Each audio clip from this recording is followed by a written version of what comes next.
আপনাদের মধ্যে অনেকেই হয়তো ভাবেন যে রেজিস্টারের মধ্যে এই কালার ব্যান্ডগুলো কেন থাকে। অনেকে হয়তো এর অ্যান্সারটাও জানেন যে এটা দিয়ে আমরা রেজিস্টারের ভ্যালু ক্যালকুলেট করতে পারি। কিন্তু আমি যদি আপনাদের একটা সিম্পল কোয়েশ্চেন করি যে 18 ভোল্ট দিয়ে 3 ভোল্টের এলইডি চালাতে গেলে আমাদের কত ভ্যালু রেজিস্টার লাগবে, অনেকে হয়তো ভাবতে যাবেন, রাইট? তাই এই ভিডিওতে আমি এই কালার ব্যান্ডগুলোতে কিভাবে রেজিস্টারের ভ্যালু ক্যালকুলেট করতে হয় সেটা তো শেখাবোই, প্লাস এই ধরনের সার্কিটগুলোতে কত ভ্যালু রেজিস্টার ইউজ করবেন সেটার ফর্মুলাও আপনাদের সাথে শেয়ার করবো। সো ভিডিওটাকে স্কিপ করার ভুলটা একদম করবেনই না, কারণ পুরো প্রসেসটাই অঙ্কের মতো, যেখানে একটা স্টেপ ভুল হয়ে গেলে পুরো অ্যান্সারটাই ভুল হয়ে যেতে পারে। তো রেজিস্টার ভ্যালু ক্যালকুলেট করার জন্য সবার প্রথমে আপনাদের রেজিস্টারটাকে সোজা করে ধরতে হবে। তার জন্য আপনারা রেজিস্টারের মধ্যে যে কালার ব্যান্ডগুলি থাকে তার মধ্যে একটা কালার ব্যান্ডকে দেখবেন সবার থেকে একটু আলাদা আছে। সেটা যদি আপনার রাইট সাইডে থাকে তাহলে বুঝবেন রেজিস্টারটা সোজা হয়ে ধরা আছে। এই অনুযায়ী এবার আপনাদের ভ্যালু ক্যালকুলেট করতে হবে। তো রেজিস্টারের ভ্যালু ক্যালকুলেট করার জন্য আপনাদের প্রথমে একটা চার্ট লাগবে। ভিডিওর প্রত্যেকটি ম্যাটেরিয়ালের লিঙ্ক আপনারা ডেসক্রিপশনে পেয়ে যাবেন। দেখুন এর লেফট সাইডে রেজিস্টারের বডিতে যে কালার ব্যান্ডগুলো থাকে সেরকম 13টি কালার আছে।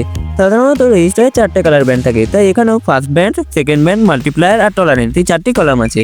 দেখুন ফার্স্ট আর সেকেন্ড ব্যান্ডে 0 থেকে 12 পর্যন্ত পরপর নাম্বারিং করা আছে। সবার প্রথমে আপনাদের রেজিস্টারের ফার্স্ট আর সেকেন্ড ব্যান্ডের অনুযায়ী দুটো নাম্বার সিলেক্ট করে নিতে হবে। এটার ক্ষেত্রে যেটা হবে 1 আর 0।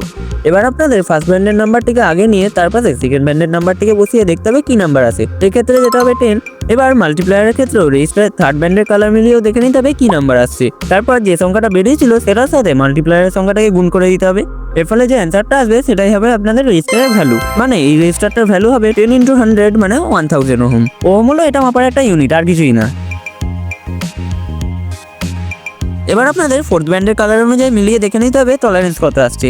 এক্ষেত্রে যেটা হলো 5%, মানে রেজিস্টারটার যে ভ্যালু এর জন্য যেটা হলো 1000 ওহম, তাতে 5% কম বা বেশি ভ্যালুতেও এটাকে ইউজ করা যাবে। মানে এই রেজিস্টারটা হলো 950 থেকে 1050 ওহমের।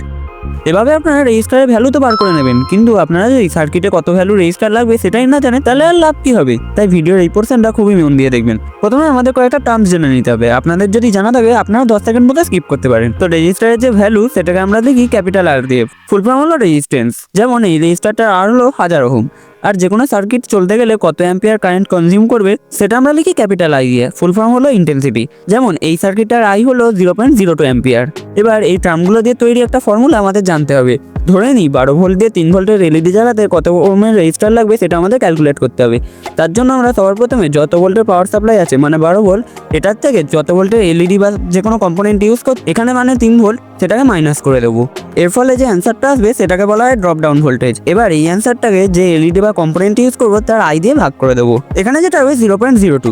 এর ফলে আমরা যে আর এর ভ্যালু পাবো মানে এটা হবে থিওরিটিক্যালি অ্যান্সার, কিন্তু এর মধ্যে আরেকটা স্টেপ বাকি আছে।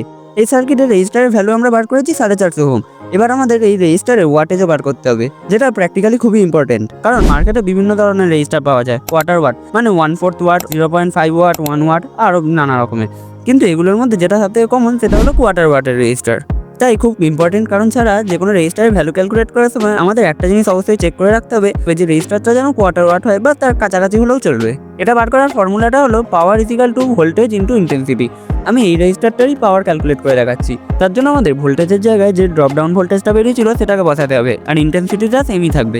এর অ্যান্সার আসছে দেখুন 0.18 ওয়াট, মানে এটা কোয়ার্টার ওয়াটের প্রায় কাছাকাছি। কিন্তু আমি যদি আরেকটা এক্সাম্পল নিই, ধরুন 220 ভোল্টে 3 ভোল্টের লাইট জ্বালাতে হবে।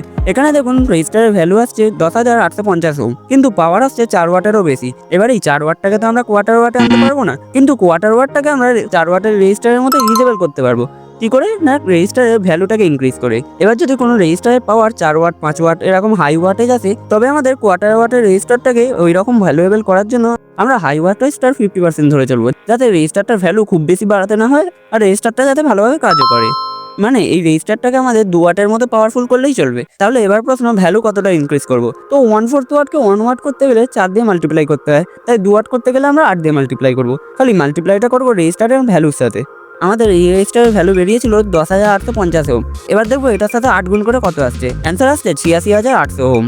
এবার আমাদের মেন মোটিভ কি, যাতে মার্কেট থেকে সব থেকে সহজে এবং ইউজেবল রেজিস্টারটাকে আনা যায়। এবার এই ধরনের ভ্যালু রেজিস্টারও মার্কেটে খুবই আনকমন, তাই আমরা এই ভ্যালুর কাছাকাছি যে রেজিস্টারটা মার্কেট থেকে পেয়ে যাবো সেটাকে ইউজ করবো। কারণ দেখুন যে মেন ফর্মুলাগুলো বললাম সেগুলো আমাদের একেবারে অ্যাকিউরেট ভ্যালু শো করবে, কিন্তু আপনি যদি সেরকম ধরনের রেজিস্টার মার্কেটে গিয়ে কিনতে চান সেটা পাওয়ার সম্ভাবনা খুবই কম। তাই এই জায়গাগুলো আমাদের একটুখানি কমন সেন্স লাগে, ভ্যালুগুলোকে একটু আপ ডাউন করে নিতে হবে, যাতে আলটিমেট সুবিধাটা আপনাদেরই হয়। তাই আমি যে টিপসগুলো দিলাম সেগুলো মনে রাখবেন, তাহলে আপনাদের ক্যালকুলেশন করার সময় অনেকটা ইজি হবে। আর কোনো ডাউট থাকলে তো কমেন্ট বক্স খোলাই আছে। বাই দ্য ওয়ে, যদি আপনি ভিডিওটা এতদূর দেখে থাকেন তাহলে গ্যারেন্টেড আপনি ইলেকট্রনিক্স সম্পর্কে খুবই ইন্টারেস্টেড। তাই আপনাদের খুব কমন ডাউট, যেমন মোটরের মধ্যে কপার ওয়্যার বা ম্যাগনেট লাগিয়ে দিলে কি সত্যি তার স্পিড বেড়ে যায়, এরকমই আরও ডাউট আমি ক্লিয়ার করেছি এই ভিডিওটা খুবই ইন্টারেস্টিং, তো go and check it out. তাহলে ওই ভিডিওতেই দেখা হচ্ছে। আজ মতো টাটা অ্যান্ড গুড বাই।